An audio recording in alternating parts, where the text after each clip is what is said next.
self-test.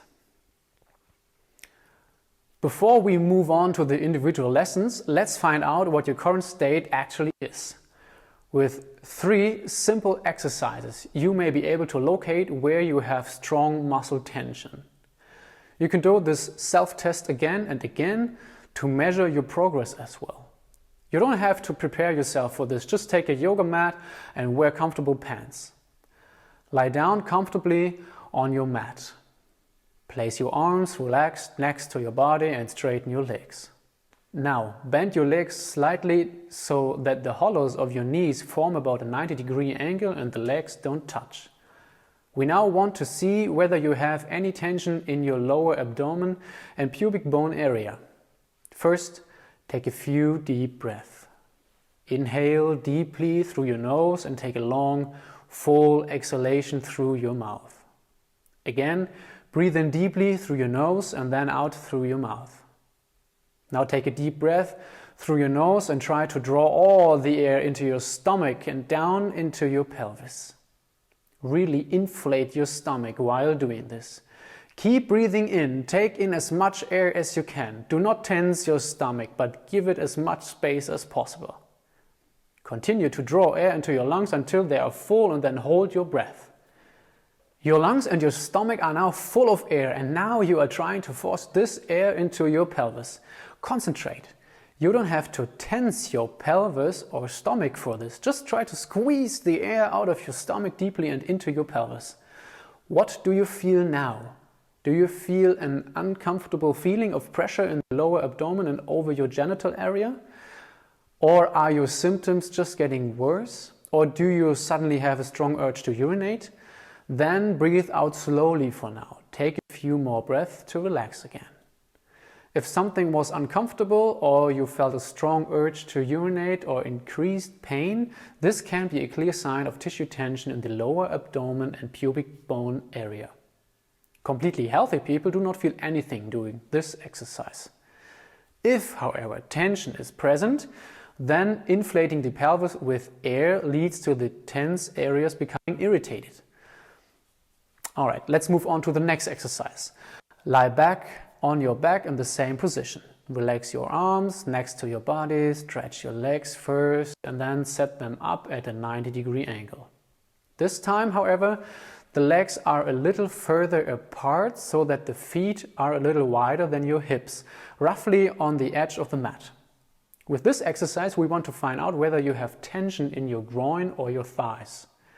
To do this, we test one side at a time. First, let your left leg tilt slightly inwards. Make sure that your feet do not move and that they are firmly on the floor. It is also important that you do not turn your upper body. Leave both buttocks on the floor, only the left leg is tilted inward as far as possible. Make sure that both of your shoulder blades continue to touch the mat as well. Tilt the left knee inwards until it goes no further. Now we bring in the right leg and you start to tilt the right leg to the right and outside. Do this very slowly and concentrate on keeping your shoulder blades and buttocks firmly on the ground. Now slowly go to your limit. Both the left and the right leg are now both turned to the right as far as possible. Check again how it feels as you continue to breathe in the relaxed position.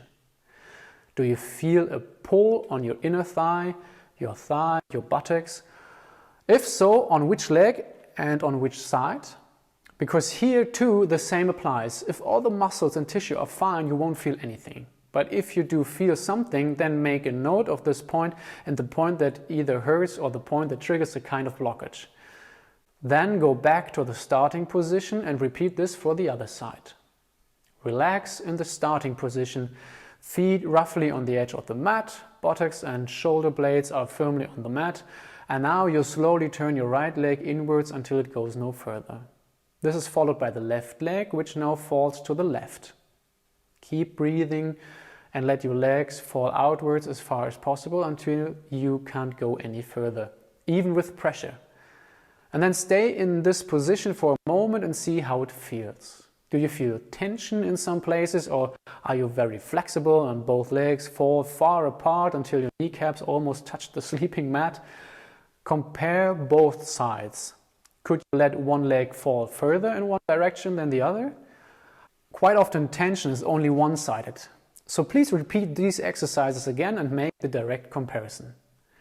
Is there a side or direction where one leg is more likely to be immobile?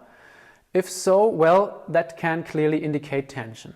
Finally, we do a little variation of this exercise. Lay on your back, arms at your side, legs outstretched, both feet on the mat. Now let one foot fall slightly outwards and try to touch the ground with your toes, with your legs outstretched. Don't worry, you don't necessarily have to touch the ground, but how far can you turn your foot outward? Now switch sides. How far can you turn the other foot outward? Is that going as far or less?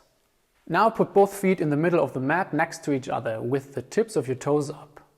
Relax your legs completely and let both feet fall outwards naturally. Do both feet fall equally far outwards and form a kind of V shape, or does one foot fall outwards at a greater angle than the other?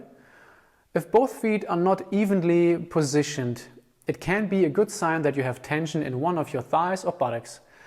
If, for example, the left foot does not fall so far outwards, this can indicate tension or shortened muscles in the left thigh and inner thigh, as well as tension in the right buttock.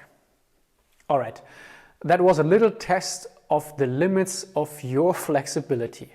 Many sufferers with chronic tension feel a slight flare-up of symptoms during these exercises or notice that there is a certain amount of immobility. Sometimes it feels like there is a blockage even if pain is absent. But even if you were able to do everything comfortably and you are incredibly flexible, you can still have tension in completely different places. These exercises should only be a beginning to explore step by step where the causes of your symptoms are. Maybe these self-tests were already helpful for you, maybe you still have something more searching to do. Either way, let's go straight to the next step and get into the exercises.